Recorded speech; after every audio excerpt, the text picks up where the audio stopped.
Alright guys, we are going to be reacting to the Russian shock new German tanks and Marder IFVs have arrived in Ukraine. Thank you so much for the support, guys.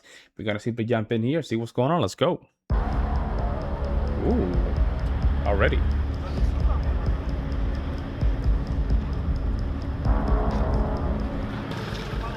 In the latest escalation of the Russia-Ukraine war, NATO and Western allies have strengthened their commitment to supporting Kyiv's defense.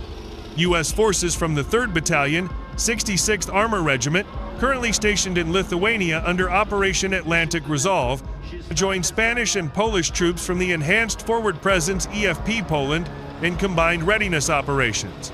Additionally, Germany's Panzer Lehrbrigade 9, designated as the land component of NATO's Very High Readiness Joint Task Force (VJTF), mobilized Marder infantry fighting vehicles along with ground units on high alert.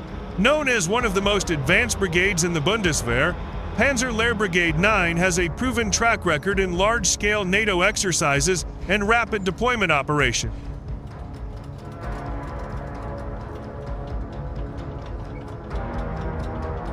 Recent reports confirm that Germany's Leopard, two main battle tanks, the U.S. Army's M1 Abrams and German Marder IFV, have now arrived in Ukraine. This deployment marks a significant upgrade to Ukraine's ground forces, boosting both defensive and offensive capabilities along contested front lines. The Leopard 2 is prized for its cutting-edge armor protection, precision firepower, and superior maneuverability across varied terrain. The M1 Abrams, powered by a gas turbine engine and reinforced with advanced composite armor, remains a symbol of American battlefield dominance.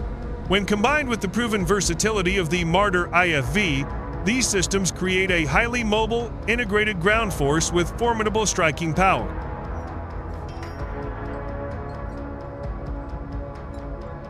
The movement of these armored units is more than just a logistical transfer, it is also a political signal directed at Moscow.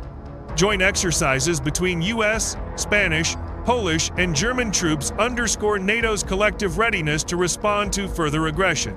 Operation Atlantic Resolve, launched in 2014, is the U.S. Army's ongoing rotational mission to strengthen NATO's eastern flank. Alongside the EFP battle groups and the VJTF, these deployments are designed to close strategic gaps in Eastern Europe while assuring allies that NATO is prepared to act decisively if required. For Moscow, the arrival of Leopard 2, M1 Abrams, and Marders represents a serious challenge. And they're just so expensive, y'all. My only thing is, guys, these are so expensive to make. They're so expensive to make. They require a lot of money to make. Of course, this is going to slow down the conquering of Russia towards Ukraine, but will that stop it? It is going to slow it down, but I don't think it's going to stop it. These armored platforms dramatically enhance Ukraine's survivability and firepower, countering Russia's long-standing advantage in tank warfare. Yep. The presence of the VJTF land component further signals that NATO's support extends beyond supplying weapons. It demonstrates that the alliance is preparing fast-moving, combat-ready units capable of being deployed within days, a powerful psychological and strategic message to the Kremlin. With increased U.S., German, Polish, and Spanish support, the battlefield in Ukraine is poised to enter a new phase. The arrival of Leopard 2, Abrams tanks, and Marders shows that Western aid is no longer symbolic. It is a tangible reinforcement of Ukraine's ability to both hold the line and launch counteroffensives. This buildup sends a clear warning to Russia. NATO and its allies will not allow Ukraine to stand alone against aggression.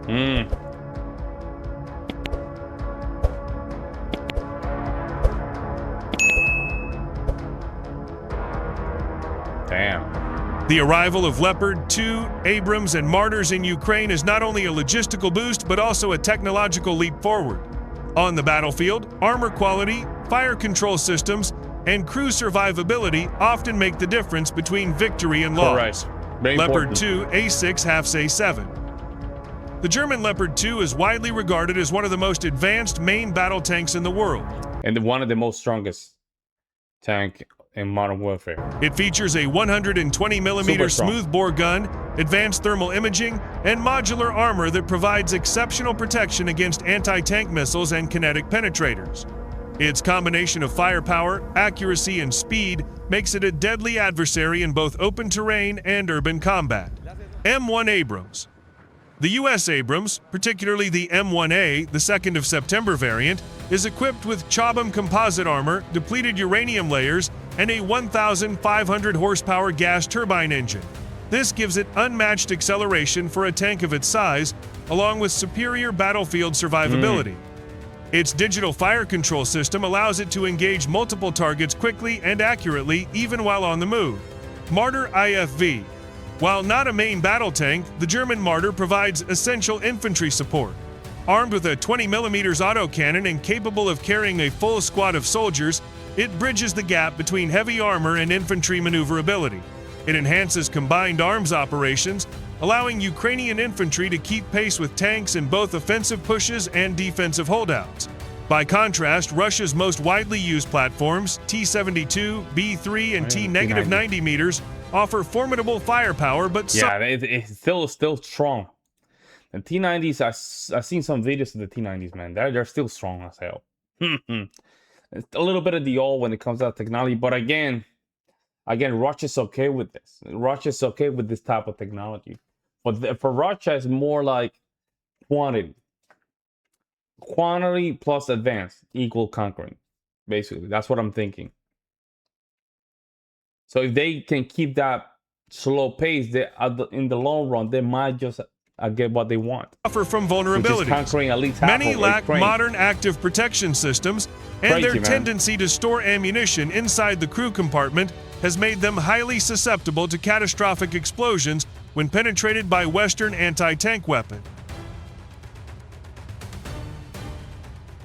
The integration of Western heavy armor into Ukraine's force structure could reshape the tactical balance on the front. Ukrainian commanders now have the ability to launch mechanized counteroffensives with tanks that match or surpass their Russian counterparts. Key advantages include: 1. Survivability. Western tanks are built with crew protection as a priority, reducing losses in the event of a hit. Yeah, 2. That's good. Firepower superiority. Advanced optics and fire control allow for greater accuracy even at long range. That's crazy, man. 3. Look at it. This looks tense, man. Mobility. Leopard 2 seconds and Abrams can maneuver effectively in both defensive and offensive operations, providing flexible options to Ukrainian forces. These strengths may allow Ukraine to push through fortified Russian positions, disrupt logistics hubs, and retake contested territory with greater efficiency. Beyond battlefield performance, the deployment of Leopard 2, Abrams, and Marders represents NATO's determination to escalate support at a critical moment. Each new shipment of advanced equipment sends a clear message: Ukraine will not be abandoned, and Russia cannot expect the West to reduce its commitment. The presence of multinational forces, American, German, Polish, and Spanish, underscores NATO's unity. This is not just a bilateral U.S.-Ukraine arrangement. It is a coalition effort that blends training, logistics, and interoperability across multiple allied armies.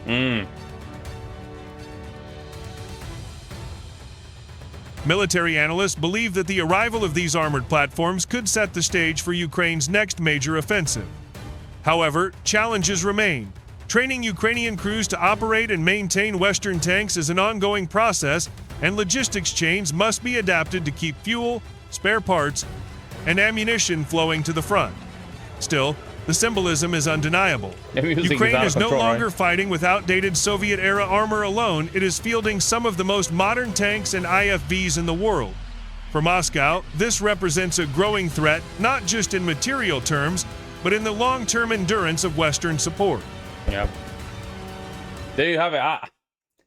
I think, and based on a lot of videos I have watched so far, again, I haven't seen a huge stoppage. I mean, they're slowing down, right? So they're slowing down they're slowing down Russia, but they're not stopping Russia. See what I'm saying? They're slowing down Russia, but they're not stopping Russia. And I think that's a problem. I don't know how much Ukraine can hold it. I mean, Russia simply, it seems like Russia's okay by simply just allowing these things to happen, allow the invasion to continue. I don't see any stoppage. But the case of Ukraine, they're not stopping Russia, man. They just allow, and they're getting a lot of armament, and especially tanks that are very expensive, guys. I don't know how long this can hold, man. This is my opinion on this. I don't know. Let me know what you guys think. I would love to hear you guys' opinion. We'll see you next time. I'm out.